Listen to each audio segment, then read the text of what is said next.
noches. Hoy día les voy a presentar a Cari Letelier. Es una joven astrofotógrafa chilena reconocida internacionalmente por capturar la belleza del cielo nocturno en los paisajes de latitudes extremas. Finalista en el Astronomy Photography of the Year y ganadora de múltiples certámenes de fotografía.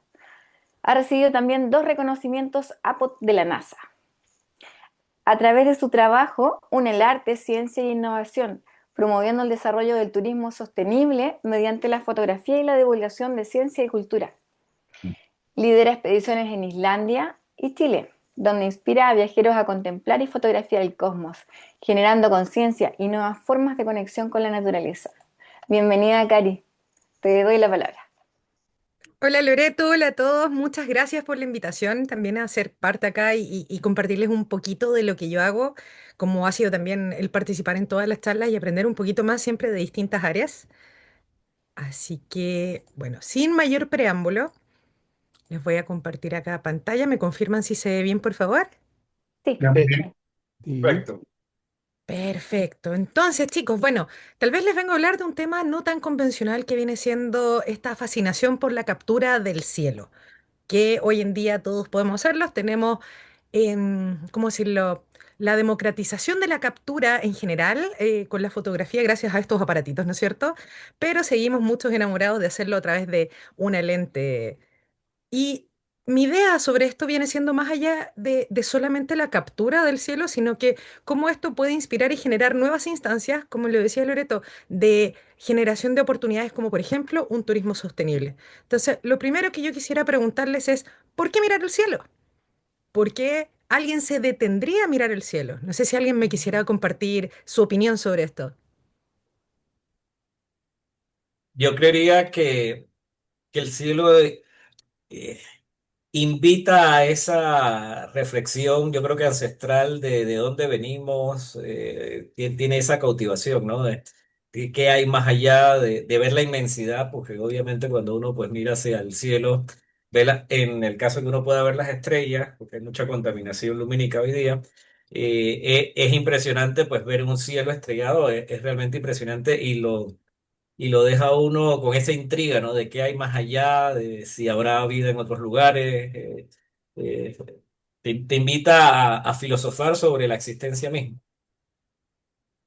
Exacto, a mí me pasó Concuerdo. lo mismo. no. Loreto, por favor, adelante. Concuerdo y también agrego que a través justamente de este tipo de fotografías uno ve mucho más allá de lo que ve a simple vista normalmente, al estar en lugares así igual.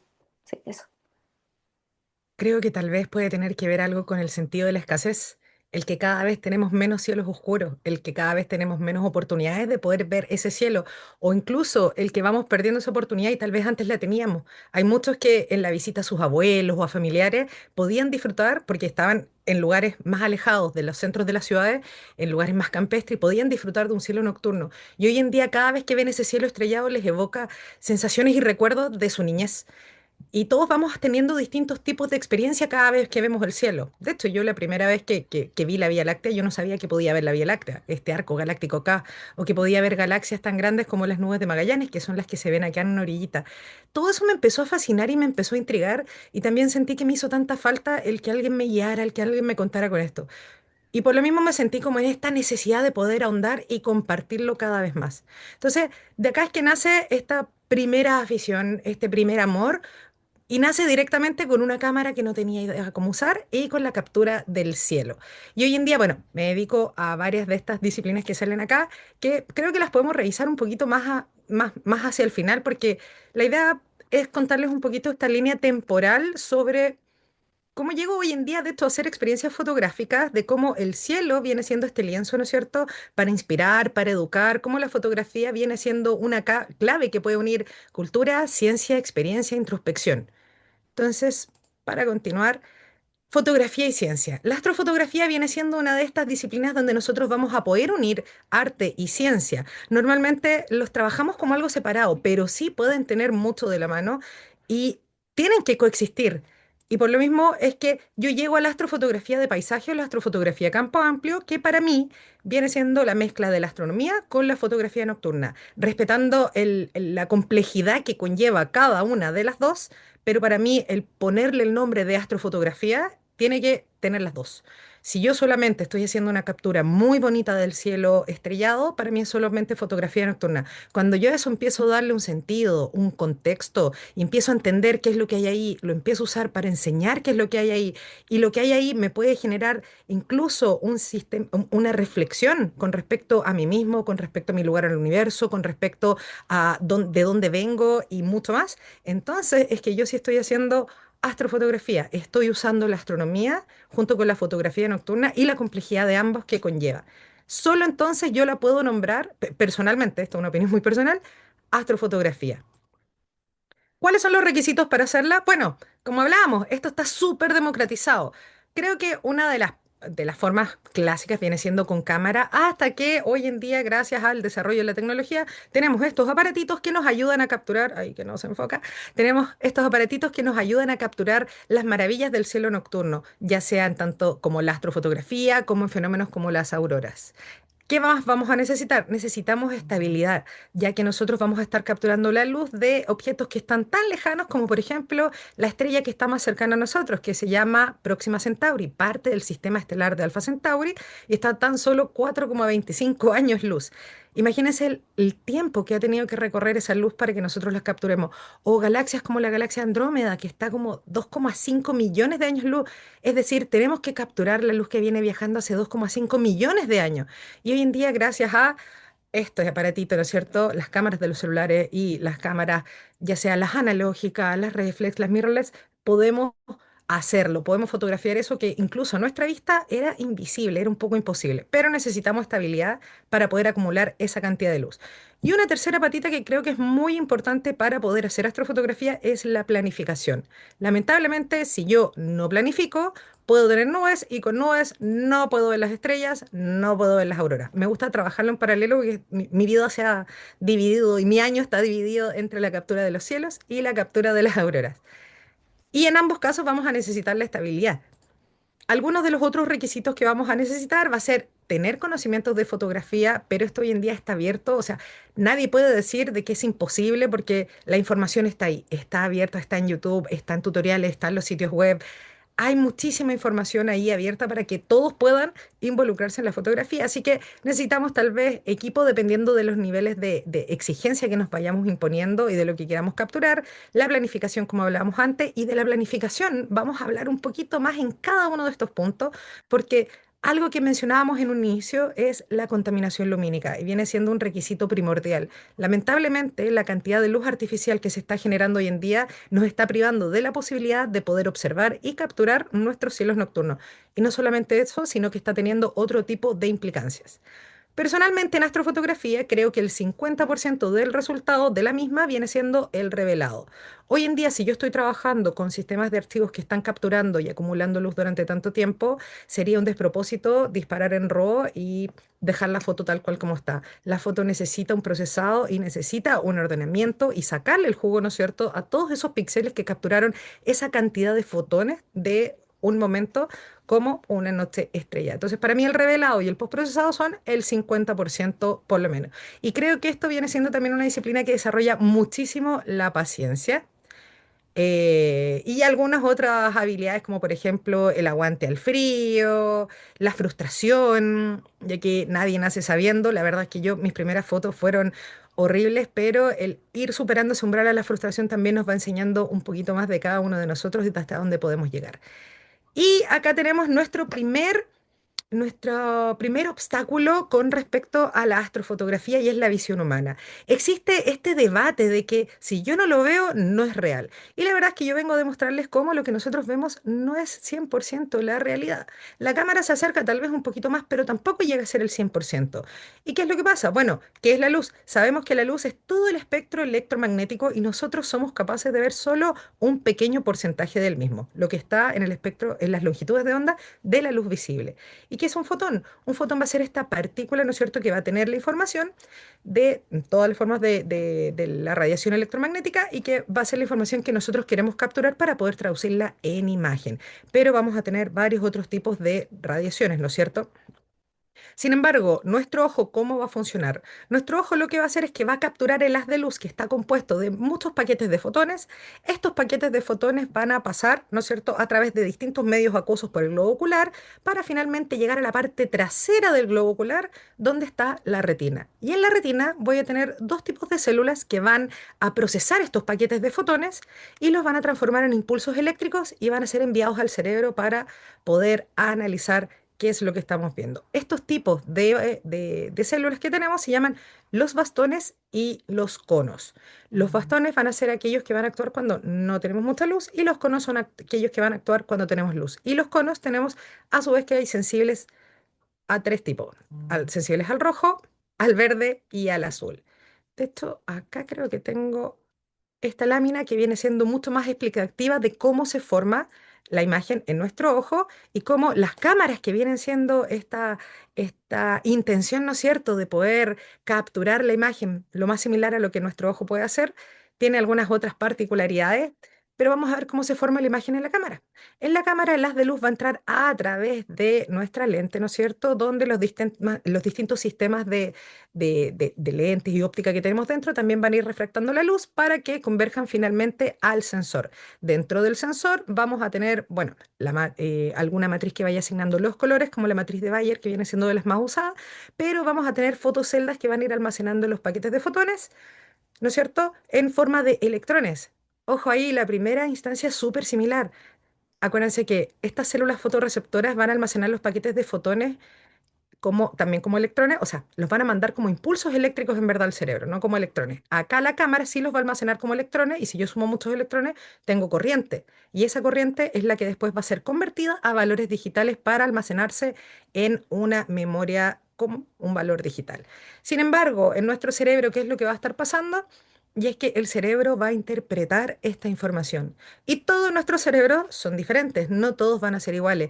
Algunos cerebros son un poco más extremos, otros van un poco más al límite, algunos tienen más sensibilidades, algunos tienen menos sensibilidades también. Entonces la imagen que nosotros vamos a estar viendo va a ser muy diferente en cada caso.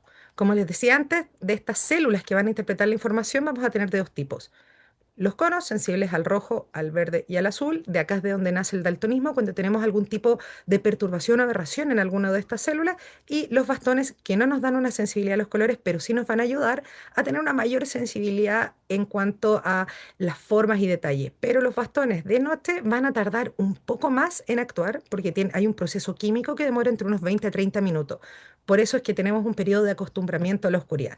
Sin embargo, no podemos llegar a ver todo lo que la cámara puede llegar a ver. Y ahora vamos a ver la principal diferencia. Pero antes a mí me gusta mostrar cómo es que el cerebro nos engaña y para eso me gusta hacer un experimento. Me gusta mostrar esta imagen donde quiero saber de qué color ven los ojos de la chica. Celeste. Bueno, yo soy daltónico, pero los veo celeste. Sí, Oye, sí, como tengo Calipso. calipso, Cian. cian, Ay, tengo varios buenos amigos Azules. astrofotógrafos daltónicos. Celestes azules. y cian.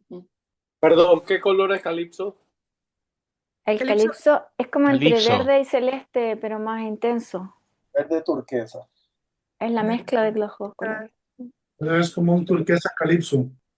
Las mujeres vemos más colores.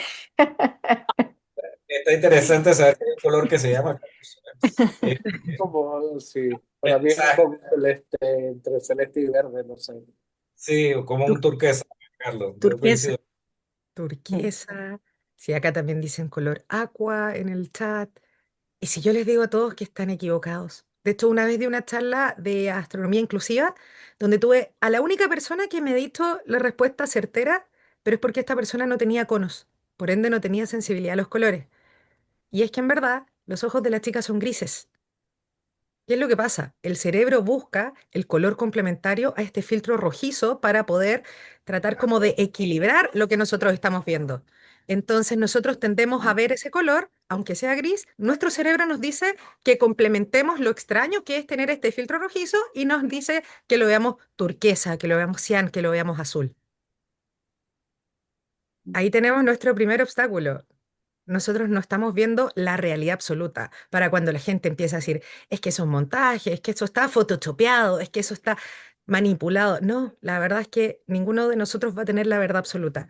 Y algo que me gusta recalcar ahí con respecto a la aurora, por ejemplo, ni siquiera la cámara puede capturar el verde real de la aurora. Es muy loco eso. Sin embargo, la cámara nos va a ayudar a acercarnos un poquito más a capturar eso que el ojo no puede, al menos de noche, donde queda corto. Entonces, dentro de las limitaciones que tenemos, como hablábamos, es que no vamos a tener una sensibilidad a los colores.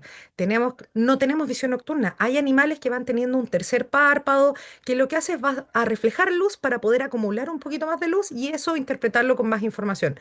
Nosotros no lo tenemos. Por ende, tendemos a ver colores más deslavados. Acá es donde me ha aparecido harto video de influencers diciendo que la aurora boreal es una estafa porque no se ve de esos colores. Y lamentablemente lo que no saben es que la estafa es su propia vista, ¿cierto? Porque no somos una máquina tan perfecta realmente como tal vez nuestra cámara puede llegar a capturar. Ahí tenemos nuestra primer discapacidad con nuestra vista. Luego tenemos otra que viene siendo el espectro de luz visible, viene correspondiendo cerca al 0,00034% del espectro de la luz. Todo esto es luz. El espectro electromagnético es la luz, es lo que denominamos luz, pero en distintos tipos de frecuencias y longitudes de onda.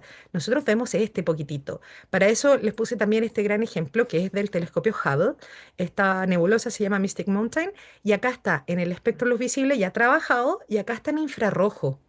O sea, estamos capturando dos longitudes diferentes, ¿no es cierto?, dentro del espectro electromagnético que me van a entregar diferente información.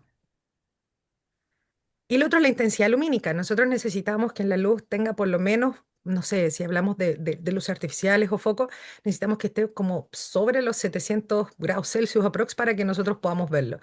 Otra de las dificultades que tenemos también de noche viene siendo la nitidez según el ángulo de visión. ¿Por qué es esto? Nosotros cuando vemos de día, los que van a actuar son los conos y los conos nos dan la mayor nitidez en el centro del cono visual, justo aquí. Sin embargo, donde dice Night Blind Spot, eso se convierte en el punto más desenfocado de noche porque los bastones, que son estas células fotorreceptoras que nos van a ayudar a ver de noche, tienen la mayor nitidez en la periferia de la vista. Por eso acá dice, bueno, el ejemplo de la fotito como desenfocada en el centro y enfocada a los lados. Por esto es que en astronomía y en observación nocturna lo que vamos a usar es la vista periférica. Y este viene siendo un desarrollo de nosotros, de nuestra visión y de nuestro cerebro, ¿no es cierto?, en la interpretación para la supervivencia. Por eso es que a veces nosotros sentimos que alguien nos mira. Y eso viene siendo este sentido, ¿no es cierto?, de alerta de sobrevivencia. O sea, el cuerpo dentro de todo viene siendo muy sabio, aunque lamentablemente nos deje un poco cortos para poder igualar lo que la cámara puede llegar a hacer. Pero acá tenemos nuestros primeros obstáculos. Acá tenemos un comparativo de lo que viene siendo un poco en cantidad de píxeles, en cuanto a sensibilidad ISO, en cuanto a la cantidad de luz que puede entrar a través de la pupila, pero creo que una de las principales y más grandes diferencias entre la visión humana y la de una cámara es la acumulación de luz. Nosotros lamentablemente estamos haciendo constantemente exposiciones de fracciones de segundo. Nosotros no podemos acumular luz en nuestra vista. La cámara sí puede acumular. Ya estamos, si acumulamos un segundo, estamos teniendo una ganancia por sobre la fracción que tiene la vista y que está haciendo continuamente. Y ahí es donde nosotros de noche entonces vamos a tener un plus con la cámara. Ahí es donde nosotros vamos a poder decir que estamos, espérame, me voy a saltar acá, fotografiando lo invisible. La cámara nos ayuda a llegar a capturar algo que el ojo no es capaz de capturar. Ahora, lo que a mí me gusta también es un poquito, voy a volver hacia atrás, el hablar de por qué me fui por el lado de la fotografía, haciendo acá el nexo entre la visión humana y la cámara fotográfica. ¿Por qué la fotografía? La fotografía ha estado presente a lo largo de la historia para establecer hitos, ¿no es cierto?, en la historia, poder demostrar hitos para poder ser una ayuda humanitaria, para poder ser realmente un precedente dentro de la evolución de nosotros como humanos. O sea, tenemos la primera fotografía, que fue una exposición de cerca de 8 horas, ¿no es cierto?, en 1826. Tenemos la famosa historia que muchos de ustedes deben conocer, que hay detrás de la fotografía de Kevin Carter en el 93, donde ganó el Pulitzer con la niña y el buitre, que lamentablemente 3 o 4 meses después de esta fotografía él se suicida por toda la ¿cómo decir? El caos mediático que generó y toda la opinión detrás de la foto. Imagínense hoy en día eso pasara con las redes sociales. Uy, pobre Kevin, yo creo que habría sido menos de 3 o 4 meses. Pero en ese momento lo que se le criticó fue un tema de ética fotográfica. Sin embargo, sin esa fotografía no se hubiese sabido de la guerra civil y la matanza que estaba ocurriendo en África. Tenemos además fotografías como la llegada del hombre a la luna, la niña en llamas en Vietnam. La bomba atómica. ¿Cuántos de estos hitos realmente hoy en día serían negados como, no sé si voy a herir sensibilidades de alguien que esté conectado, pero como por ejemplo de que se habla de la Tierra plana o de un montón de otros fenómenos que están discutiendo cosas que han sido demostradas y que la fotografía nos ha ayudado a corroborar, ¿no es cierto?, que están ahí. Entonces la fotografía ha sido un hito súper importante. Sin embargo, la fotografía también ha sido parte de la investigación. Y es que la astrofotografía no empieza como un hobby, sino que parte desde la parte de la investigación. Imagínense que en 1840 John William Draper realiza la primera astrofotografía con dos placas, una sobreexpuesta y una subexpuesta de la Luna para poder conseguir el detalle del relieve lunar.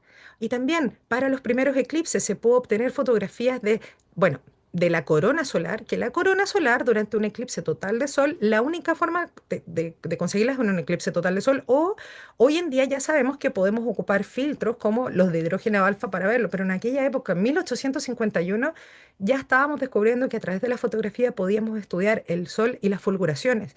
Podíamos tener fotografías donde sabíamos que el sol tenía manchas y con eso podíamos estudiar qué significaba esto, que después más tarde descubrimos que eran diferencias de temperaturas en en la capa más externa del Sol, en la capa de la fotósfera, o que teníamos objetos más tenues en el cielo que nosotros realmente no alcanzábamos a distinguir, pero que tenían información como las nebulosas, o cuando empezamos a capturar objetos que no eran periódicos y teníamos solo algunas veces como los cometas, o incluso objetos que en un inicio se pensó que eran nebulosas, pero que después, debido a su comportamiento y movimiento, nos dimos cuenta de que eran galaxias y que la nuestra no era la única galaxia, sino que teníamos otras también que estaban presentes. Entonces, la fotografía ha estado presente incluso desde la investigación. Y algo que me gusta mucho acá también es el autodescubrimiento y creo que a mí me pasó cuando empecé a acumular integración de información en astrofotografía y de una forma muy sencilla. Esto es sin telescopio, esto es solamente fotografía con seguimiento, pero pero hago hincapié acá con lo que hablaba del revelado y el postprocesado. En esta fotografía yo logro ver varios puntitos brillantes, puedo ver acá una nebulosa muy tenue, veo muchos puntitos blancos, veo ahí que hay zonas como más iluminadas, menos iluminadas. Sin embargo, ¿puedo yo tener más información de acá? ¿Qué pasa si a esto yo le sumo más información? Y si esto yo lo proceso, lo revelo, ¿qué es lo que pasa? Que yo puedo sacar mucha más información que está presente dentro de esta fotografía. Y yo como aficionada puedo con esto también empezar a divulgar y enseñar y decir, wow, mira, con 40 fotografías iguales y algunas fotografías que son de calibración, yo logro descubrir que tengo en este sector del cielo con una cámara reflex y una lente un 35 milímetros y un motorcito de seguimiento, bueno, obviamente montado sobre un trípode, yo empiezo a hacer ciencia, yo empiezo a hacer investigación, yo empiezo a hacer divulgación. Y si esto una persona lo logra descubrir y hacer tal vez con su mismo celular, empieza ese proceso de querer averiguar un poquito más.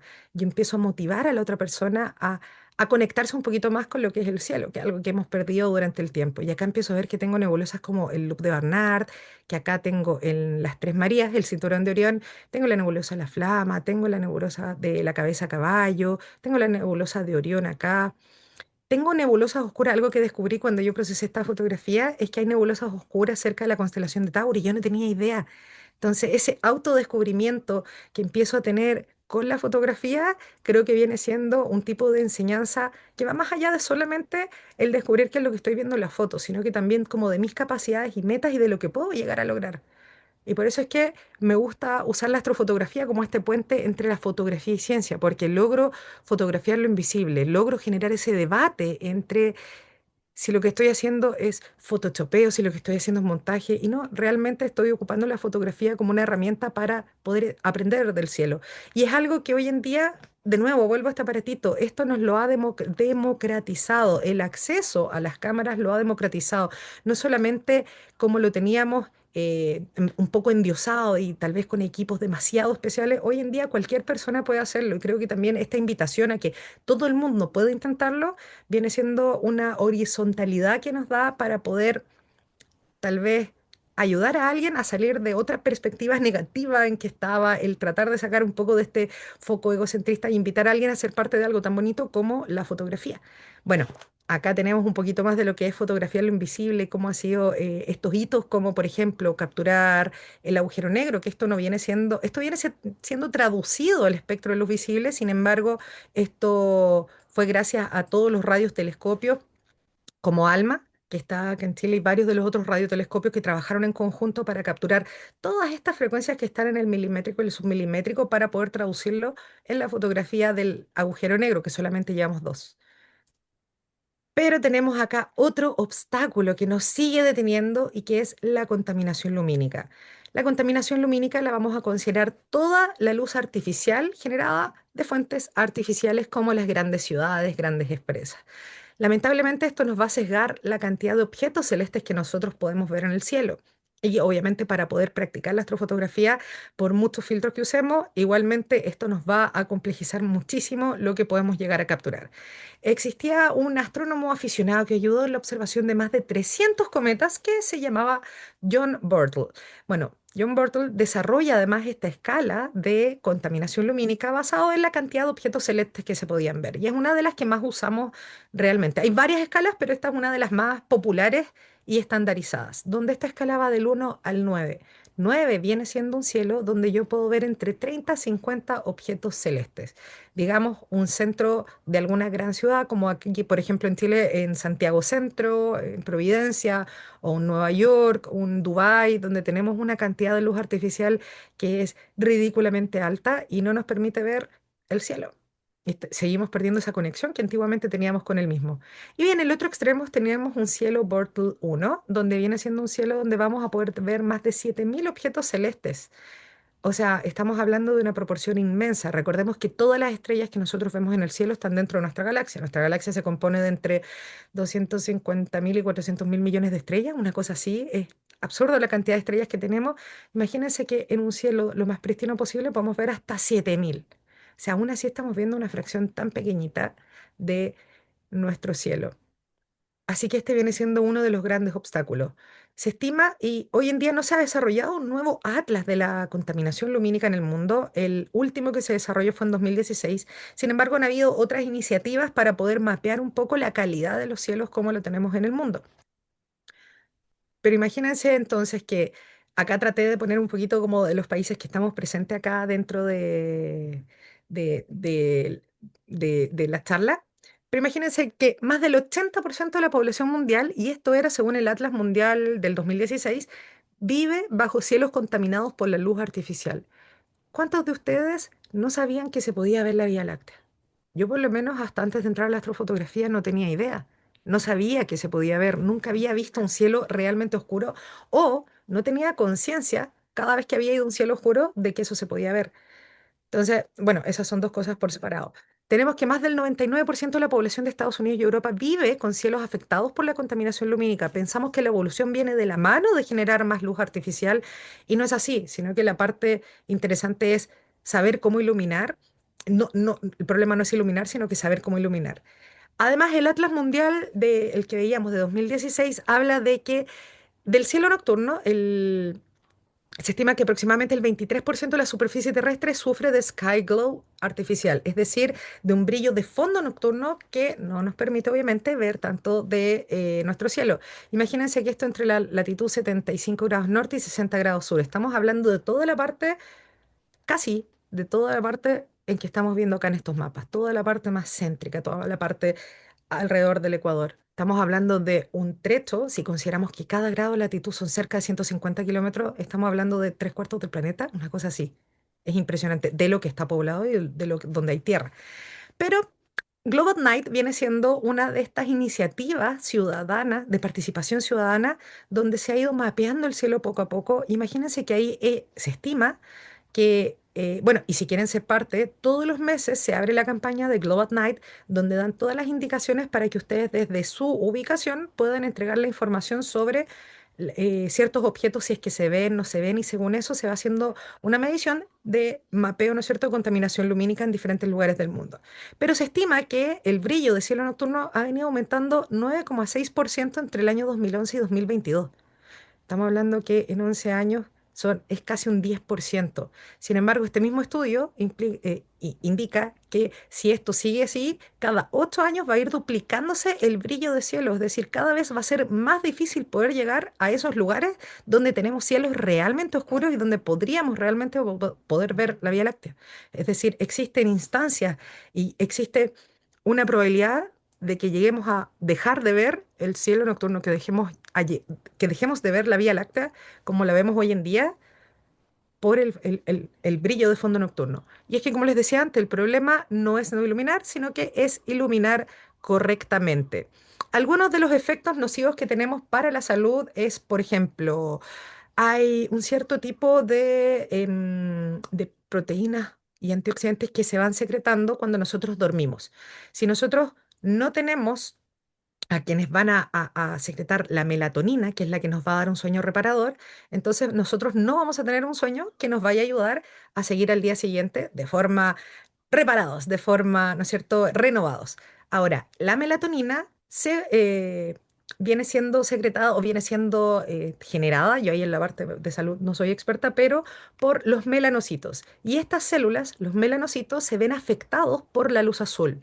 Y el espectro de la luz LED, que esto viene siendo uno de nuestros principales enemigos en astrofotografía también, es principalmente más ancho. Tiene todo el espectro de luz visible, pero es más ancho todavía en los azules. Y además, si ustedes se fijan, ¿cuál es la luz que es natural para nosotros? La luz del sol. Y la luz del sol viene estando mucho más cercano al espectro, acá en las longitudes de onda, al espectro de luz de longitud de onda de las lámparas de sodio. Por eso es que antiguamente se ponían en las calles estos focos de luz más cálida, porque viene acercándose mucho más a lo que es natural para nosotros como la luz, y no los LED, que hoy en día por un tema de economía es que se está usando, aunque hay LED que son más anchos, ¿no es cierto?, en el espectro del sodio de baja dispersión o de alta dispersión, que no es lo mejor, pero y aún así viene siendo mejor que el LED. Y si tienen de hecho luces LED en sus casas y no están teniendo un sueño reparador, ya saben cuál puede ser uno de los motivos que está afectando esto. Y tenemos un montón de otros estudios que les dejo acá para que puedan leer de cómo eh, el ciclo circadiano se ve afectado. Eso viene siendo el ciclo natural para nosotros de despertar con una luz natural de sol, de poder dormir, de tener un sueño reparador y cómo muchas veces afectaciones directamente al sistema nervioso, a nuestro cerebro, vienen de la mano de una iluminación eh, no apropiada. Pero además esto se ve en la afectación a la fauna. La fauna se ve tremendamente afectada por la contaminación lumínica. Yo no sé si ustedes sabían que los escarabajos peloteros seguían por la Vía Láctea para poder orientarse, para poder moverse. O, por ejemplo, que tenemos muchas aves migratorias que con estas luces del Memorial 911 en Nueva York se pierden al ver estas tremendas luces porque lo que van haciendo es seguir las luces de una luna llena, por ejemplo. O que tenemos el rayo de luz de Luxor en Las Vegas, que era como casi un megaproyecto de tener una luz que sea de las más potentes emitidas hacia el espacio. ¿Por qué? No sé si realmente tiene un motivo. Tenemos también que incluso en lugares que me toca a mí ya más particularmente, los frailecillos, estos pajaritos tan bonitos que parecen como un pingüino, que son como objeto de deseo para todo pajarero, ¿no es cierto? Para todo fotógrafo de aves, y que el 80% de la población mundial de frailecillos llega a Islandia. Los islandeses tienen una tradición donde al final de la temporada los frailecillos, cerca de agosto aproximadamente, empiezan a recoger a los pichones los pichoncitos, ¿no es cierto?, de frailecillo, los meten en caja y los llevan a los riscos y los lanzan. Ellos lo que hacen es que se orientan por la luz de la luna para saber hacia dónde están los riscos y aprender a volar saltando de los riscos. Sin embargo, con las luces de las ciudades ellos se pierden y se van hacia la ciudad y lamentablemente terminan siendo atropellados, ¿no es cierto? Terminan varios muertos y para los islandeses es una tradición porque tienen muchísimo respeto, no todos obviamente, pero hay muchísimo respeto con la naturaleza.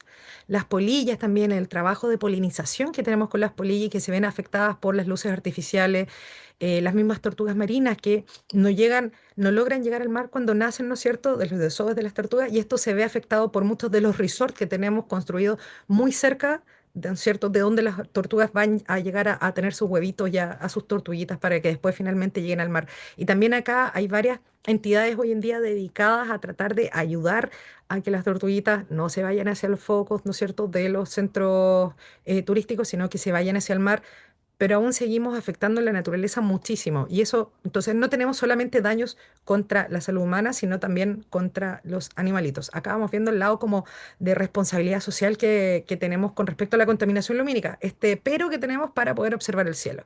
Pero observar el cielo, si ya logramos observarlo, es que podemos ocuparlo como una herramienta de educación.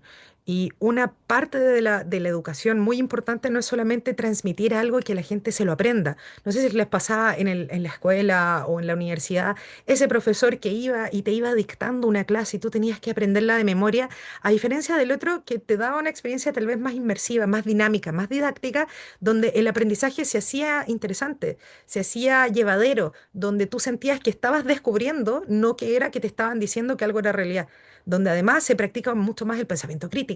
Entonces, inspirar es una parte de educar y la fotografía es un medio para poder inspirar. Esto un poquito relacionado con la anterior. Esta es una historia muy anecdótica que le dan a conocer luego de un terremoto el año 94 en Los Ángeles, California. Esta es una historia muy clásica. Tipo 4 de la mañana se corta la luz y la gente empieza desesperada a llamar a los servicios de emergencia porque decían que el cielo se estaba partiendo. Estamos hablando de un desconocimiento de lo que podemos ver que está en el cielo, que era la Vía Láctea. Hoy en día lo sabemos, pero todavía no toda la población lo sabe ni toda la población ha podido vivirlo. Menos del 1% de la población mundial tiene el privilegio de vivir bajo cielos realmente oscuros, donde pueden gozar de ver la Vía Láctea durante la época que se ve. Y así es que yo llego finalmente a digo, ok, de todo esto que yo estoy viviendo dentro de la astrofotografía, cuando yo descubro la astrofotografía y digo, quiero vivir de esto, empiezo a preguntarme, ¿cómo vivo de esto? ¿Cómo lo hago? Yo de profesión, de hecho, yo sé que no hablé nada de mí, pero yo de profesión soy ingeniero civil industrial, con un máster en logística y gestión de operaciones, trabajaba para empresas de consumo masivo, me gustaba mucho mi trabajo. Sin embargo, cuando descubrí la astrofotografía como tal, dije, "Fua, esto me vuela la cabeza y lo único que quiero es hacerlo todo el tiempo". Y creo que un factor muy a favor que tuve fue que en este país la astronomía estaba justo en un boom. Entonces dije, ¡fua! Existe algo que se llama el astroturismo. Que el astroturismo es vivir estas experiencias de la mano, ¿no es cierto?, de la observación de estrellas, de la fotografía, de la orientación con las mismas. Y empiezo a tratar de ocuparlo para poder vivir de esto. Además, empiezo a ver que Chile tiene una calidad de cielo impresionante y que muchos de los observatorios y muchas de las entidades de investigación en astronomía estaban eligiendo los cielos de este país para poder instalar sus observatorios. Como por ejemplo, que ya son realidad, con el LSST, que es el Observatorio Vera Rubin, y el ELT, que este va a tener su primera luz, porque el Vera Rubin ya este año entró en operación, y el ELT, que viene siendo el que va a entrar en operación en 2029. Y acá les tengo una analogía súper bonita para poder entender qué hace cada uno de estos observatorios. Y es que el LSST, que es el Vera Rubin, es como un gran angular gigante para poder mapear el universo. Y el ELT, que es el Extremely Large Telescope de la ESO, que va a estar ubicado en el Cerro Armazones en Antofagasta, va a ser como un teleobjetivo gigante para poder estudiar el universo. O sea, seguimos teniendo la fotografía súper involucrada de la mano de lo que nosotros estamos conociendo acá, pero mi idea es poder ser ese nexo que ayuda a traducirlo un poquito más. Volviendo para... Yo siempre me voy por las ramas, les pido disculpas ahí. Em, pero sigo con el astroturismo y digo, ¡fa! El astroturismo viene siendo algo importante en este país, viene siendo algo que está en crecimiento, que está en un boom, y creo que tengo una oportunidad acá para poder aprovecharlo de la mano de la astrofotografía. Y ahí es donde me involucro y empiezo a hacer un montón de diferentes tipos de actividades. Empiezo a descubrir que hay una comunidad que quiere aprender de esto, hay una comunidad que quiere que se les acompañe y se les lleve a eventos como eclipses, lluvias de estrella o lluvias de meteoros, que viene siendo el término más correcto, conjunciones planetarias, también eh, que son instancias donde se puede conversar de un tema que tal vez con la familia no se puede conversar, que tal vez en la casa no era algo tan cercano, que tal vez se puede compartir con otras personas, que había otros que tenían esta misma inquietud, o incluso el que se puede hacer un rescate de patrimonio como cultural, como lo viene siendo las distintas cosmovisiones ¿no es cierto?, de muchos pueblos indígenas y originarios en distintos países, de cómo se van relacionando las visiones que vienen teniendo varios de ellos. Y de la mano de la fotografía yo podía llegar a estudiar esto, estudiar el arte rupestre y cómo la posición del arte rupestre y el dibujo en sí podía tener una conexión directamente con el cielo. Y digo, "Fua, la gente de antes también estaba muy conectada con el cielo y nosotros esa conexión como que la hemos ido perdiendo". Entonces, empiezo a diversificar en todo este mundo para poder decir, de esto quiero vivir. No sé si tenía el mejor flujo de ingresos, pero yo estaba muy feliz haciendo varios sacrificios para poder seguir viviendo la fotografía y seguir estudiando esto y seguir compartiéndolo. Y así es que llego a otro tipo de turismo que se llama los turismos de intereses especiales. Y digo, oye, existe mucho más que solamente el astroturismo. Existe muchas ramas que la fotografía vienen acompañando en el turismo, como en el bear watching y la fotografía de fauna, o en el turismo rural, esto mismo que hablábamos como de este patrimonio cultural, y todo esto lo podemos vivir desde la fotografía para poder no vivirlo como un turista regular de 15 minutos, sino que vivirlo desde la perspectiva de la fotografía y darte el tiempo de entenderlo y conocerlo. Y además esto viene siendo una generación de recursos de forma súper sustentable. Imagínense lo que es el geoturismo, el avistamiento de aves, el arqueoturismo, el etnoturismo, la astronomía como tal. Y digo, acá hay otro tipo de oportunidad y cada vez que lo voy viviendo además con más gente y empiezo a experimentar con distintos modelos de negocio involucrando siempre la fotografía como foco central, digo, oye, existe acá una oportunidad tremenda y la gente lo está viviendo desde otra perspectiva, sean fotógrafos o no sean fotógrafos. Todo esto nace del cielo, obviamente. Y así es que llego.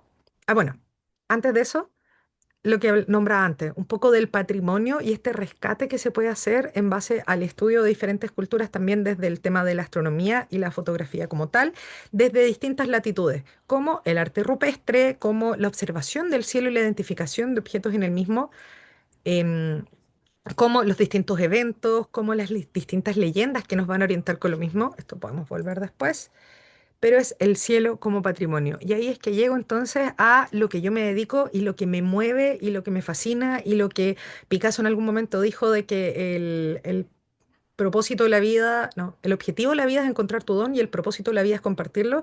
Y creo que esta es la forma donde yo logré encontrar mi don y compartirlo, y que es mezclar la fotografía con la ciencia y con las experiencias. Cómo el vivir una experiencia fotográfica puede hacer que a una persona le cambie la forma de perspectiva de la vida, el cambiar cómo yo estoy viendo todo y poner realmente en perspectiva todo. Voy cambiándole el orden de valor a tal vez cosas tan triviales y banales del día a día. Y estoy teniendo una experiencia que hace que me cuestione todo y ese va a ser el primer paso, el salir de la zona de confort, el empezar a tener otra forma de visión de la vida, del cielo, de la naturaleza, otra forma de conexión con la misma. De hecho, muchas veces también les recomiendo, y yo creo que muchos de ustedes también deben coincidir conmigo con la película de Walter Mitty, de la vida secreta de Walter Mitty, y que la escena cuando él encuentra a John O'Connell, ¿no es cierto?, al fotógrafo, y le pregunta, ¿vas a disparar? Iba a poner el videíto, pero no me quería alargar tanto, pero cuando le pregunta, ¿vas a disparar la foto? Cuando están buscando, ¿no es cierto?, era este guepardo blanco. Y él dice, no, a veces no disparo porque, claro, la fotografía fue la excusa para llegar a ese lugar. Sin embargo, él lo que está haciendo es vivir el momento y a través de eso como enriquecerse y que generar momentos propios. Esto como fotografías mentales. Creo que eso es lo que me gusta generar con estas experiencias fotográficas. Y bueno, y después yo les hago las fotos también, les enseño a hacer fotos y vivimos un viaje en base a la fotografía, siempre viendo los distintos ángulos, las distintas perspectivas, emocionándote solamente con un amanecer, emocionándote con un paisaje, emocionándote solamente con la posibilidad de ver algo que no habías visto antes. Y creo que esto es lo que a mí me mata. ¿Y por qué es eso? Porque la perspectiva lo va a cambiar todo. Y esto es un poco lo que me entregó la fotografía de estrella y que ahora lo extrapolo a otro tipo de vivencia de la fotografía, que viene siendo la experiencia fotográfica. ¿Y por qué es esto?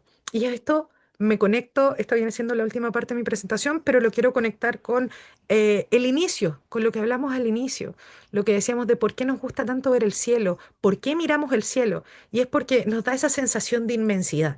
A algunos les asusta, a otros les da fascinación, a otros los sobrecoge. Sin embargo, ¿de dónde es que nace esto?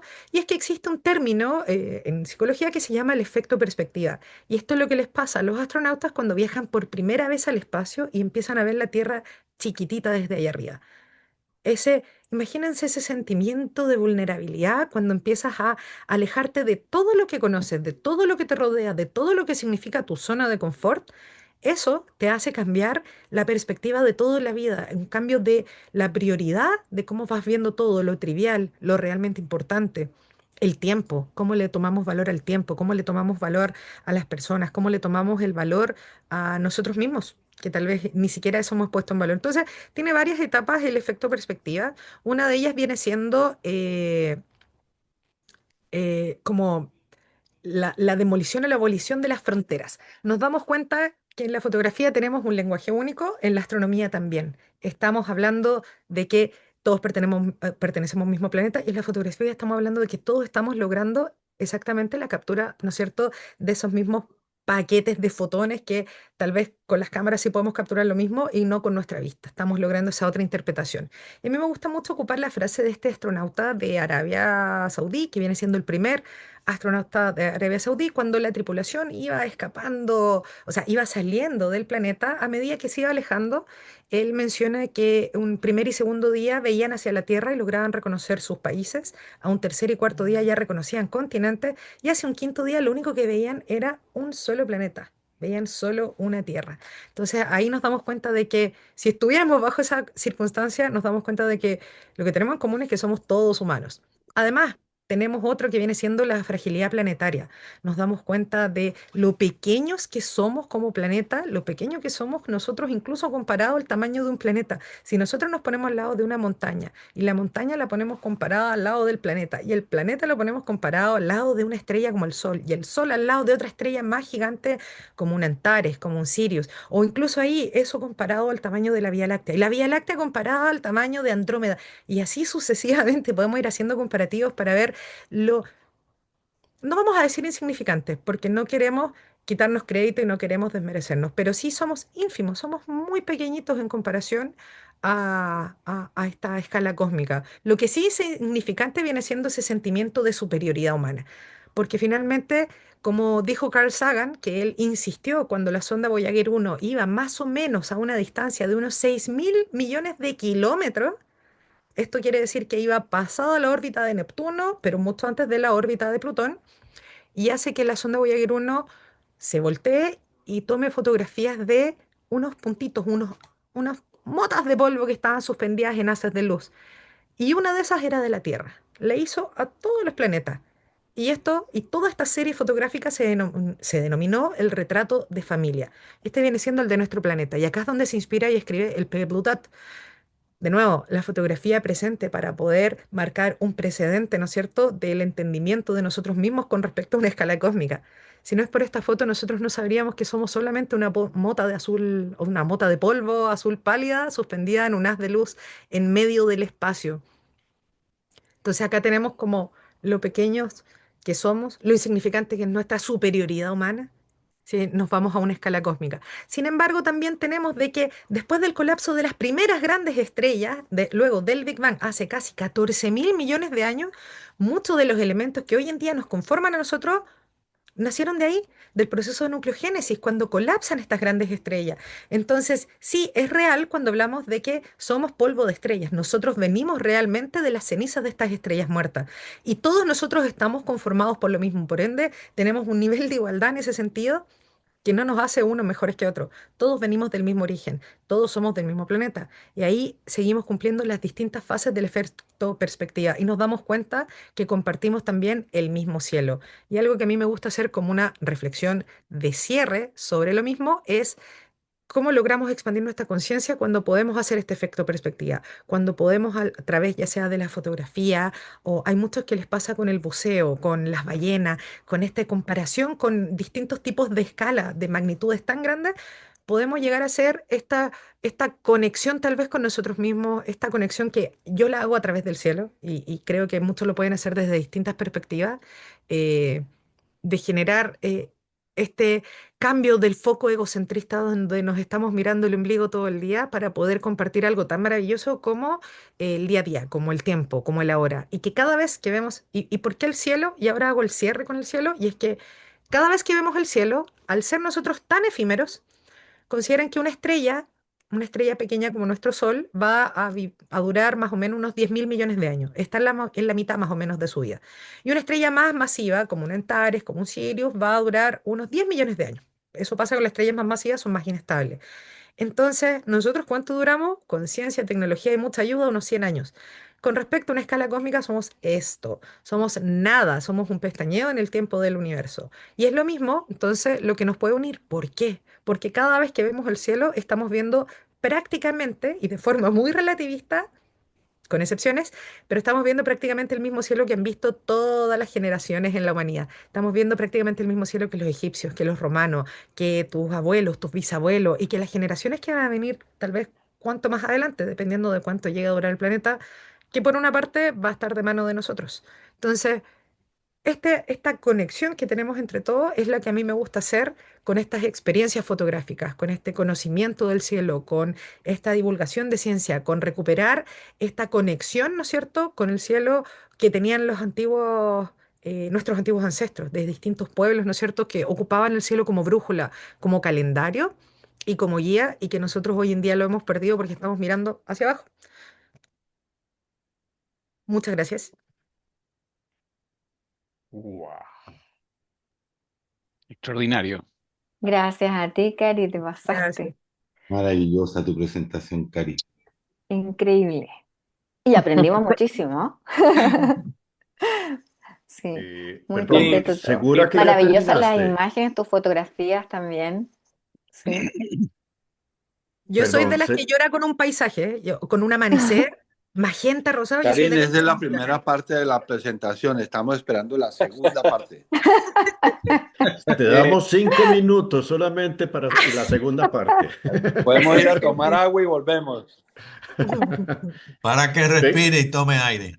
Claro. Sí, preguntas bienvenidas, comentarios, me encantaría recibir también feedback de ustedes, de cómo, me imagino todos acá tienen una cierta conexión con la fotografía y me encantaría saber un poquito de esa conexión, de qué los llevó a la fotografía. Para mí fue, siempre me gustó la fotografía, siempre me dijeron, tienes buen ojo, pero nunca me atreví. Hasta que me vi colapsada en un momento y mandé todo al carajo y dije, voy a hacerlo, voy a intentarlo. Y no lo logré. Y eso que me frustró tanto fue lo que me ayudó a seguir intentándolo y a seguir ahí. Y la fotografía para mí fue un escape. Para mí hoy en día mi vida gira en torno a la fotografía, mi día a día. Mis vacaciones son pensando en fotografía. No puedo vivir sin la Claro. cámara y de hecho mis parejas me pasa eso, no me aguantan porque todo está en torno a la fotografía. Mi trabajo, mi descanso, todo está en torno a lo mismo. Siempre la fotografía al final viene siendo como esa línea para mí. Eh, partió con el cielo, pero hoy en día es la fotografía la que rodea todo. Ay, perdón, ahora sí, me encantaría poder escucharlos a ustedes. Sí. Yo creo que eso es algo común entre hartos fotógrafos. Hasta las vacaciones tienen que ser a lugares fotografiables. Absolutamente, no consigo otra cosa. Sí. José, Cari, yo había puesto acá en el chat y yo creo que esa puede ser la segunda parte, o sea que te damos chance ahí de que termines ahí de un breakcito y nos cuentes un poco. Nos has mostrado, pues obviamente, el trabajo que haces, pero yo creo que también resultaría interesante. Así, yo sé que esto puede resultar un poco más complejo dependiendo de dónde estás, de lo que tienes y lo que no tienes, pero que es una guía práctica para hacer fotos de astronomía, porque tú has mostrado unas bellezas. Lastimosamente, tal vez en nuestras zonas, yo estoy en Panamá, no es tan fácil ver algunas cosas, sobre todo la Vía Láctea se ve un poco más vertical, no tan acostada normalmente. Y una de las preguntas que te había hecho en el chat era que si, por ejemplo, me imagino que para la planeación usas Photopills, pero no sé si utilizas algún otro tipo de herramienta en particular para hacer esa planeación estratégica de dónde tomar la foto, cuándo está la Vía Láctea en la posición que la quieres, en donde la quieres. Ese tipo de datitos sería interesante conocerlos. yo uso más que uso Photopills, pero uso más que Photopills Planet Pro. Ok. Planet Pro es una herramienta que, mira, las uso como complementaria a las dos, porque Photopills tiene una realidad aumentada muy buena. Es un poco, la interfaz gráfica es un poco más amigable, pero Planet Pro siento que tiene un nivel de precisión diferente donde si lo sabes usar, em, claro, es un poquito más dura la data, es un poquito menos amigable, pero tiene un nivel de certeza para el que lo aprende a usar mucho mayor. Igual ambos tienen un montón de tutoriales, pero además tiene Claro. un poco más de información. Por ejemplo, en Planet Pro yo puedo ver los distintos objetos celestes y su trayectoria según la latitud donde estoy, o planificar en otra latitud que voy a estar, cómo se va a mover ese objeto. Si yo tal vez quiero capturar Venus. Yo sé que Venus va a estar justo viéndose al amanecer y lo quiero planificar sobre un cerro, o sea, una montaña. Yo lo voy a poder planificar con Planet Pro, a diferencia ahí de Photopills. Entonces, ahí trato de complementar con los dos para poder hacer esas planificaciones. Sin embargo, creo que es súper importante, más allá del teléfono, el conocer el cielo de uno mismo. Para eso sí se necesitan muchas noches expuesto al cielo, pero algo con que yo invito a mis alumnos a hacer es hacer el reconocimiento del cielo de forma manual en base a sus propias fotografías. El ir marcando las constelaciones, el ver de repente hay una manchita y te das cuenta que era una galaxia. O ves otra manchita y te das cuenta que era una nebulosa. Muy tenue. Ocupar herramientas como Stellarium, que es gratuito la versión de escritorio, e ir haciendo el comparativo y darse el tiempo, y que es un ejercicio súper relajante, el estar viendo ahí desde tu propia fotografía, el ir haciendo la identificación y los caminitos y vas conociendo el cielo si es que no tienes la posibilidad de estar tantas noches, ¿no es cierto?, a la intemperie. Y después cuando vas de noche a hacer fotos, practicar de nuevo. Entonces, para mí la planificación sí es un tema, pero por otro lado también está el tema de conocer el cielo para también un poquito el sacar la vedette de la Vía Láctea. A veces no todo es Vía Láctea, a veces tenemos un montón de otros objetos. Por ejemplo, más cerca del Ecuador tienen la posibilidad de hacer fotografías de trazas de estrellas verticales, que es casi como lo ve la ISS, la Estación Espacial Internacional, como está girando para poder mantener la gravedad dentro, van a ser trazas verticales. En ningún otro lado del planeta puedes hacer trazas verticales de estrellas como cerca del Ecuador. Entonces, el ir viendo como cuáles son como las fortalezas finalmente del lugar donde estás y de lo que puedes ver para poder capturar, más allá de solamente la planificación. Y no Qué esperar todo el año por interesante. la Vía Láctea, sino que aprovechar de estar ahí. ¿Está despejado? Vamos. Claro. Sería muy Perf- interesante ver eso. Nunca he visto trazos verticales. Sí, yo ¿Conoces algún fenómeno similar en el área de Centroamérica? Bueno, lo otro también es ver cómo ustedes pueden ver ambos polos, dependiendo del lugar donde uno se encuentra. Por ejemplo, en el desierto de la Tatacoa me pasó que en cierto horario podía ver el polo norte celeste justo sobre la montaña, teniendo bastante apertura, y luego a cierta hora de la noche podía ver el polo sur celeste. ¿En qué otro lugar del mundo puedes ver los ejes de rotación del planeta en la misma noche con diferencia de horas? Entonces, ese tipo de fenómenos también es como, ¡fua! Creo que ahí me toca hacer memoria para poder ir viendo como más ideas, pero siempre va a depender de la locación donde estoy, qué va a ser lo interesante para poder fotografiar y poder observar en el cielo. Súper. Gracias, Cari. Hola, Cari.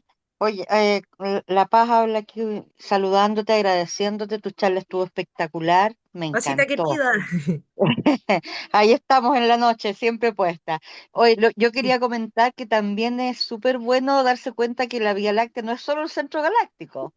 Uno puede hacer cosas maravillosas, aludiendo un poco a lo que tú dices, que se encuentran muchas más cosas en el cielo, y reconocer que la Vía Láctea no es solo el centro galáctico también es hermoso. Así que es una alternativa también que uno tiene, todo el año se puede fotografiar el cielo, también la Vía Láctea. Tal cual. Así es. Ahí Pasita sabe, y con los starters también, que la Pasita está, pero crack. Bueno, hay una maestra por ahí que también me hace sentido todo lo que dice, así que excelente tu charla, realmente. Yo he asistido a varias de tus charlas, pero creo que esta ha sido extraordinaria, realmente extraordinaria, Cari. Te felicito, hermoso trabajo. Muchas gracias, Pasita. Abrazo, abrazo. Un abrazote. Oye, dale la palabra acá a Josefo, que Josefo, tenía la sí, hace manito rato. levantada. Sí. Mira, voy a tratar de ser breve. Lo que pasa es que lo que hiciste me deja con mucho tema de conversación, entonces podríamos estar harto rato. Pero mira, me interesó un tema que hablaste de esta organización en la cual uno puede participar con la mirada de su cielo, porque yo vivo en Puente Alto, acá en la región metropolitana. Cuando llegué hace 34 años acá, yo me paraba vivo en una parcela y me paraba en el patio y miraba al cielo y veía muchas estrellas. Hoy día a 30 años, ya no veo eso. Con suerte veo la Cruz del Sur y un par de constelaciones más en los días normales. Eh, y sin embargo voy a un lugar que tengo en la sexta región, que es maravilloso porque hay muy poca densidad poblacional y ahí veo la Vía Láctea a simple vista. Es una cuestión maravillosa yo salir en las noches. Yo siempre he sido muy observador del cielo, incluso también voy a ligarme con un comentario que te puse. Yo en algún momento hice un curso de astronomía con Achaya. Y después de eso me quedé pegado con la aplicación que tú hablaste, el Stellarium, y el Stellarium yo me puedo pasar horas sin hacer ni una foto, pero puro jugando con el Stellarium y viendo las cuestiones que puedo reconocer. Es una maravilla, es la mejor aplicación que yo he visto en ese sentido. Y me parece que tú deberías acercarte a la Chaya, porque si la Chaya, mira, es que el curso fue muy entretenido, duró como 6 meses. Es un curso para aficionados de la astronomía, digamos. Eh, pero si en ese curso le metiéramos tu charla, olvídate lo entretenido que sería. Yo creo que ahí tenía un tema interesante. Eso está aquí en Santiago. Sí, en el Cerro Pochoco, ¿o no? Sí, luego Choco está el observador, ahí fui a clase yo. Y En fin, conocí a un par de personas de allí de Achaya hace tiempo, eso sí. sí, eso, muchas gracias. Te pasaste con tu presentación, me quedé maravillado, maravillado. Muchas gracias a ti. Espérame, me dijiste una pregunta igual, ¿o no? De lo que habíamos hablado. De la asociación esta que uno puede colaborar Ah, en sí, sí. Es información, de la pegar Globe, en el chat. mira, Globe at Night, lo voy a dejar acá en el chat.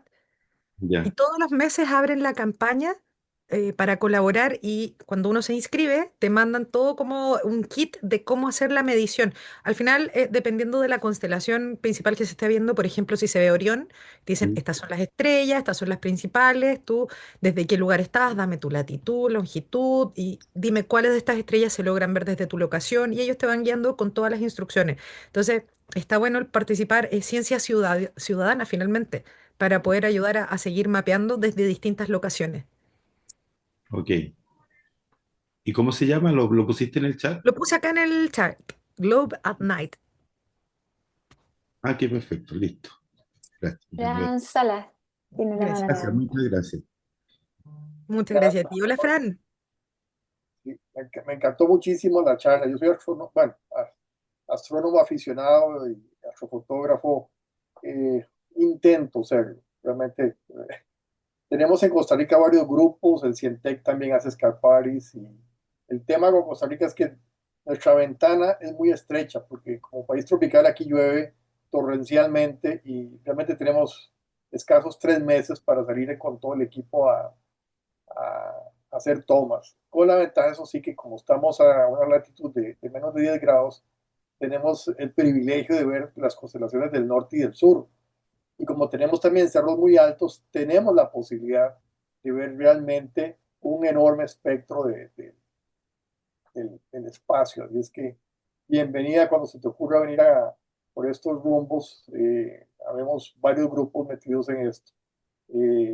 Sería genial que dieras una vuelta acá por Centroamérica, que estamos fomentando de hecho el afroturismo, precisamente por esas ventajas que tenemos en la posición dentro del globo, pero sí, los meses realmente aptos son apenas como de diciembre a fines de febrero, que realmente es la ventana que tenemos, ¿no? No tenemos esos cielos, esa atmósfera tan seca que ustedes tienen tan hermosa.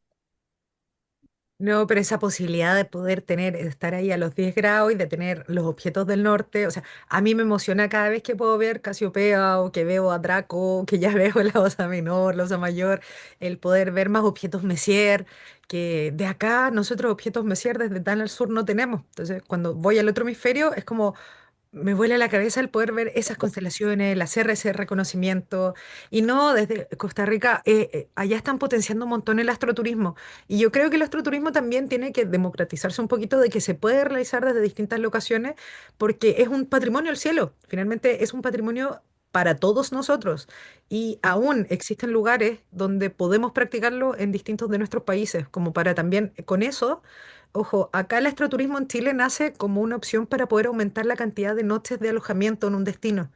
porque como era algo que se hacía hasta tarde, finalmente la persona prefería quedarse a dormir.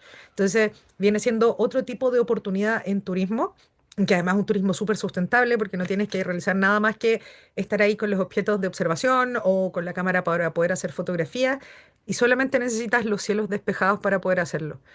Y existen otras formas de hacerlo también sin necesariamente cielos despejados.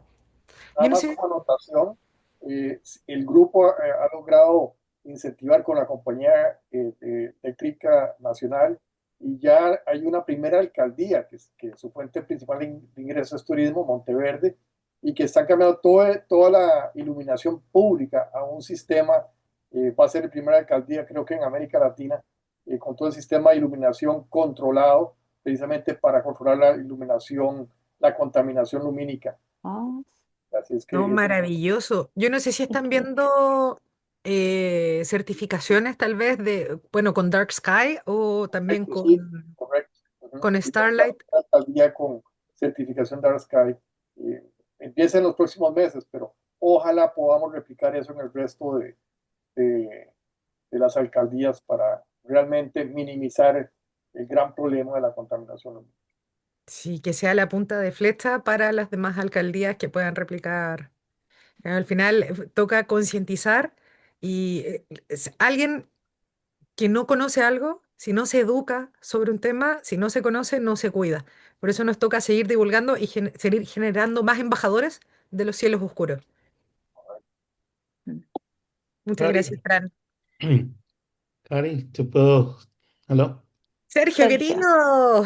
Hola, Cari, gustazo verte de nuevo. Lo mismo digo, Sergio. Aquí un placer. Yo tuve la experiencia para todos de ir a Islandia con Cari y cuando vi las auroras boreales la primera vez fue uno de esos sueños que se te hacen realidad que no se te olvidan por mm. el resto de tu vida. Cari, ¿podrías decirnos a todos qué lentes utilizas para tus capturas como parte de herramientas? No importa, todos somos de distintas marcas, pero ¿qué tipo de lentes aconsejas para cuando la gente se inicia, tanto a nivel de principiantes como obviamente los profesionales o los que tienen la plata para comprarse los juguetes caros? No, ¿Podrías darnos una guía de eso? de noche lo que más ocupo es, bueno, acá en la lámina se me fue con ese mockup de Canon, pero lo que yo ocupo es Sony. Hoy en día estoy como parte de los Alpha Partner de Sony, entré hace poquito, recién en septiembre, así que ni siquiera he firmado el convenio todavía. Em, lo que más ocupo, incluso con la marca anterior que yo usaba, es 14 milímetros apertura 1.8 para noche.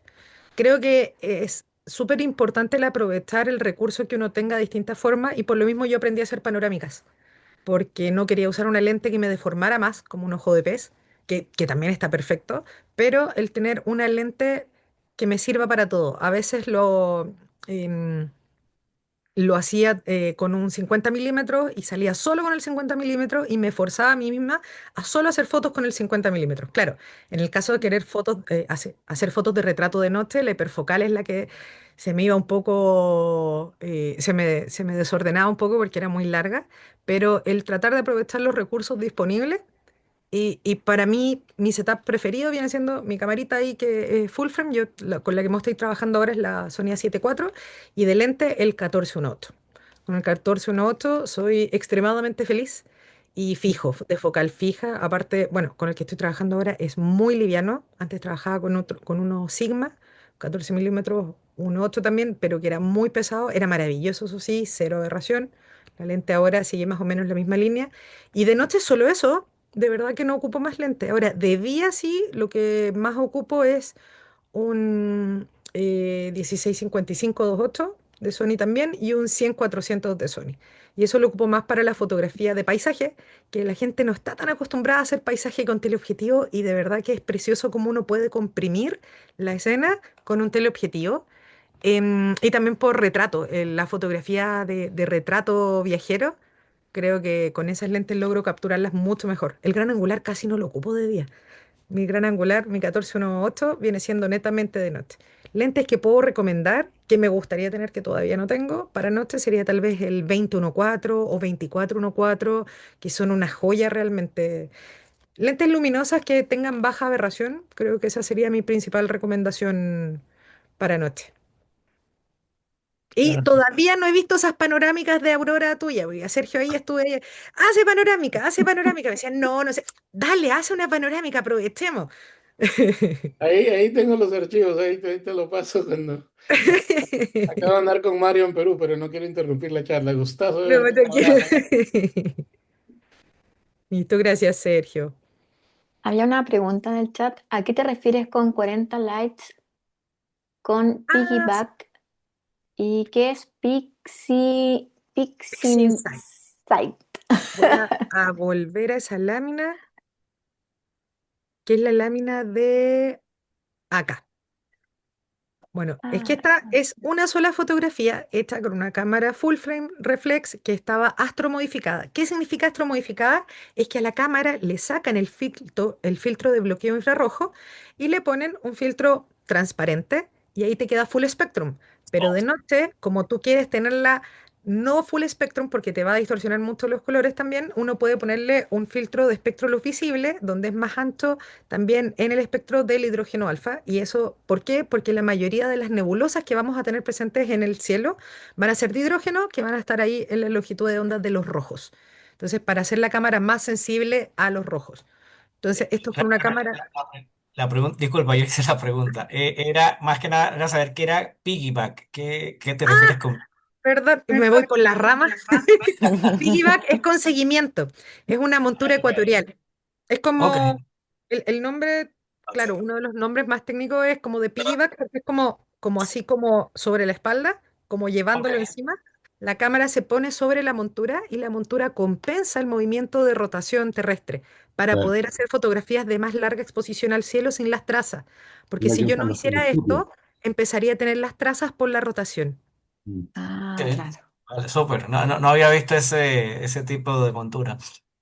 Sí, no, hay muchas y hay una súper, por ejemplo, súper ¿Tendrás alguna imagen? livianitas y portátiles.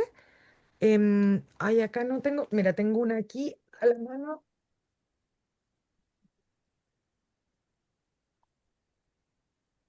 Acá tengo una montura, esta es una Yoptron, esta es más aparatosa y más pesada. Ok, Entonces, pero esto va encima del trípode. esto, claro, el trípode va acá, esta va a Ok, ir mirando hacia el polo celeste, esto va a ir en dirección al polo celeste, el eje de rotación, y acá tiene otro aparatito donde yo encima le pongo la cámara, o sea, le monto el cabezal claro, del trípode y monto la cámara encima, y la cámara después de un tiempo va a terminar girada, porque va a ir compensando la rotación terrestre. claro. Qué Chévere. entretenido. Mm. Sí, sí, es que piggyback justo lo imaginaba como lo describiste de montado así en la espalda, pero es que no entiendo qué es esto. Pero montado en el Tal trípode, cual. claro, seguro. Entonces, Sí, sí. eso es para poder hacer, porque al final, por la regla NPF, yo podría con un 35 milímetros en full frame tal vez haber hecho una foto sin traza, dependiendo de la dirección en la que estoy apuntando, porque el cielo se me va a mover diferente mirando el polo o si miro al este o al oeste. Claro, Entonces, lo más probable es que me salga, tengo que tomarlo como por el tamaño en micrones de los píxeles, pero si lo hiciera el cálculo, seguramente serían unos 2 segundos, con suerte, o uno.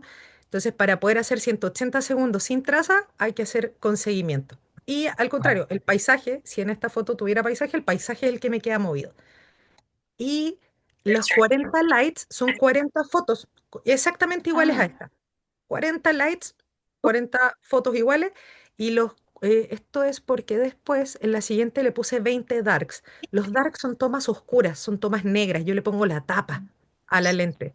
¿Por qué? Porque yo quiero las fotos a las mismas condiciones de temperatura, los mismos parámetros de fotografía que estaba usando, que eran los 180 segundos, la misma apertura, la misma lente, pero lo que yo quiero es que sea una foto negra solamente con el ruido, para yo poder después eso extrapolarlo a la integración de todos los lights de la información. O sea, yo y integro quitar, todos los lights, integro todos los darks y como el ruido es aleatorio, después eso yo se lo voy a quitar, lo voy a extrapolar, ¿no es claro, cierto?, de las otras fotos para poder disminuirle la mayor cantidad de ruido posible. Como Mm. son con seguimiento y son fotografías tan largas, voy a tener ruido por calentamiento, finalmente voy a tener mucho más ruido. wow. interesante. Gracias. Sí, y hay como datito, en fotografía astronómica hay otro tipo de cámaras que son las cámaras astronómicas, y esas son cámaras refrigeradas.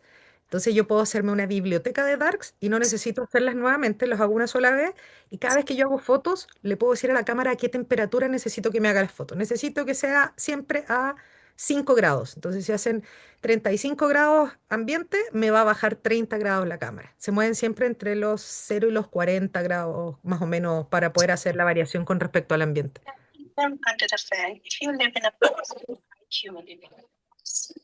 Eva pregunta, ¿cómo es la configuración de esa montura de cámara? Imagino que hay que programarla para que siga las estrellas y que esta configuración también depende del lugar donde estés. Así es. No es lo mismo para el hemisferio norte que para el hemisferio sur.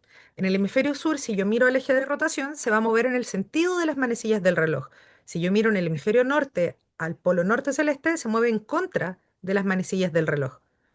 Ahora, este es el gran problema de dolor de cabeza para quienes hacen astrofotografía más cerca del ecuador, porque el polo está tan cerca del horizonte que muchas veces la montura como que choca con una de las patas del trípode, si es que le tengo puesto un kit de contrapeso, cuesta mucho más el poder alinearlo, porque muchas de estas no traen alineador como automático electrónico y hay que alinearlo manualmente. Por ejemplo, esta trae acá un introscopio. Ahí es como un telescopio chiquitito y a través de ese yo tengo que buscar la estrella polar, que viene siendo, en el caso del hemisferio norte, la punta de la cola de la Osa Menor, que esa es la estrella polar, Polaris, y en el caso del hemisferio sur es la estrella Sigma Octantis, que es la que está más cerca también del polo sur celeste. Y yo tengo que tratar de buscarla en el introscopio y asignarla. Pero también hay alineadores electrónicos que hacen esa tarea de forma más automática, pero el resto, el seguimiento lo hace automáticamente. Y varias de estas monturas tienen diferentes velocidades de seguimiento. Hay una que es la velocidad a las estrellas y hay velocidades a la luna, también al sol, que no va a ser exactamente igual que la de las estrellas. Algunos de los comentarios que colocaron. Una presentación de otro planeta. Literal. Si puedo Totalmente de acuerdo. satanizar a más gente con la astrofotografía, yo me doy por pagada. Yo creo que acá quedaron hartos. Sí. Eh, Magnífica presentación. Así es, fuera de este mundo. Excelente exposición. Lo maravilloso que es junto con constatar nuestra pequeñez, también nos damos cuenta que somos parte de todo. Muy cierto. Felicitaciones por tu presentación. Demuestras dominar el campo científico y el artístico. Además, tu entusiasmo es contagioso e inspirador. Entre paréntesis, excelente el manejo de la tecnología en la presentación. Felicitaciones. Muchas felicitaciones. Absolutamente fabulosa. Oh, excelente charla. ¿Cuánto se parece Cari a Luna Lovegood? No sé quién es Luna Lovegood, Yo la voy a tampoco. googlear. Vas a tener que buscarla. Sí. Qué gran conocimiento, talento nato. Gracias. Me ha encantado tu pasión y conocimiento. Acá saludos desde Costa Rica. Sí. Fantástica charla, grande. Sí, mira, ahí me preguntan, ¿qué Star Tracker recomienda para principiantes? Creo que uno muy fácil de usar. A ver si lo tengo aquí. Y es chiquitito y portátil, pero no aguanta tanto peso. Es esta, la MSM, la Motion Star Movement, no, Motion Star, no me acuerdo la otra palabra. Esta de aquí. Se le monta aquí arribita la rótula, pero esta no aguanta mucho peso. Siempre Mm, para el seguimiento se recomienda que de la capacidad de carga máxima de la montura, uno le ponga el 70% para poder hacer un correcto seguimiento. Entonces, en esta, la capacidad máxima de carga creo que son, no sé si 2 o 3 kilos, una cosa por ahí. Entonces, lo ideal es con equipos livianos. Ahora, yo le he lente puesto, chiquitito. como le he puesto la capacidad máxima y depende hacia qué sector del cielo estoy disparando, si me va a hacer un correcto seguimiento y tal vez a veces no necesito tirar fotos tan largas. Lo que más he logrado Mm, hacer son fotos de hasta 5 minutos de seguimiento, pero siempre va a depender del sector del cielo. Entonces, una foto de 5 minutos es muchísima información que se logra recolectar, pero va a depender de la alineación. Y esta se puede alinear con una aplicación con el móvil. Entonces, es más sencillo para poder usar. Pero también está esta otra, y yo recomiendo el aprender a conocer el cielo para poder alinear. Esta es como de las más conocidas de principiantes, las Yoptron Star Tracker o Yoptron Sky Guider. Están las Star Adventurer también. Bueno, y cualquier cosita y me pueden preguntar por Instagram, puede ser. Yo ni hablé de mí, pero es que siempre me voy a hablar más Eh, Ya de los puedes temas. ver tu foto en el chat. sí, ahí estás, Luna Lovegood. Sí, están pidiendo una imagen que describía como el ojo simula un lente de 20-24 milímetros. Sí, esto igual tienes que... Pero después deja puestas tus redes sociales para los que no... Acá. Eso. Parece que no las habían alcanzado a ver bien. Sí. Todo esto siempre va a depender la medición con respecto a qué formato lo hagamos, si es que va a ser equivalente a un 22-24, porque en otros cálculos se habla de si se habla que es como un 40 milímetros el equivalente a la amplitud de campo de la visión humana. Esto es con respecto a la refracción física del ojo, pero siempre va a depender. Pero esa es una equivalencia que creo que nos da una, una perspectiva de las grandes diferencias entre la cámara y el ojo. Muy Y creo que interesante. la principal es eso de las largas exposiciones que el ojo no la puede hacer. No sé Absolutamente si se pueda interesante con encontré la drogas comparativa o que con hiciste. algunas gafas especiales. De alguna forma se debe poder hacer. Mm, muy, muy interesante. ¿Podrías colocar ahora tus redes sociales, cosa de que las sigan? Em, ahí está. Alguien Ya. preguntó por los eclipses, fotografía de eclipses. Sí, a ver, acá estoy viendo. El pequeño punto azul pálido es gris. No, ese se En supone que la es... otra. ¿Cuál es su experiencia con los eclipses? He tenido dos eclipses totales de sol y uno anular fallido, que se terminó nublando. No lo logré ver el eclipse anular. Pero dos eclipses totales de sol, uno muy despejado, maravilloso, creo que es de las experiencias más increíbles que se pueden vivir. Y los dejo invitadísimos que este 2000, bueno, el próximo año, tenemos tres eclipses que van a pasar por distintos lugares de España desde el próximo año. El próximo año pasa por Islandia también, por la parte oeste de Islandia, por la península de Snaefellsnes y por España, que creo que en España tal vez va a ser un poco más probable que no haya nubes para poder capturarlo, eclipse total de sol. Y o es anular, no lo recuerdo, ese me queda la duda. Pero el 2027 sí o sí se viene el eclipse total de sol con la mayor duración de la totalidad. Más de 6 minutos va a ser y ese pasa por Oh, Egipto. Y también pasa por cierta parte de España, creo que Marruecos me parece, pero en Egipto es donde va a estar pasando la zona cero. Y ese es el que está, bueno, toda la comunidad está vuelta loca por ese eclipse porque va a ser el con la totalidad más larga de los últimos 100 años. Y vivir un eclipse creo que es no solamente el ver cómo se va cubriendo el sol, sino que ver las ondas de refracción en el suelo cuando van avanzando, cómo entre las hojas de los árboles se va refractando esas como medias lunas del sol. em, Ver los pájaros que buscan irse a Exacto. los árboles, a sus nidos. Los se animales, van a dormir? ¿Se van como a acostarse? Sí. Las gallinas van Oh, buscando el lugar donde duermen. se confunden totalmente. tal Qué cual. lindo. Oye, es muy largo, 6 minutos. La Es muchísimo. temperatura Increíble. cambiando Sí, eso se también. nota mucho. Mira, Franco me pregunta, a Franco le gusta hacer preguntas difíciles. ¿A Sí. cuántos seguidores de los horóscopos y yo terraplanistas has logrado convertir? Pregunta tipo Franco.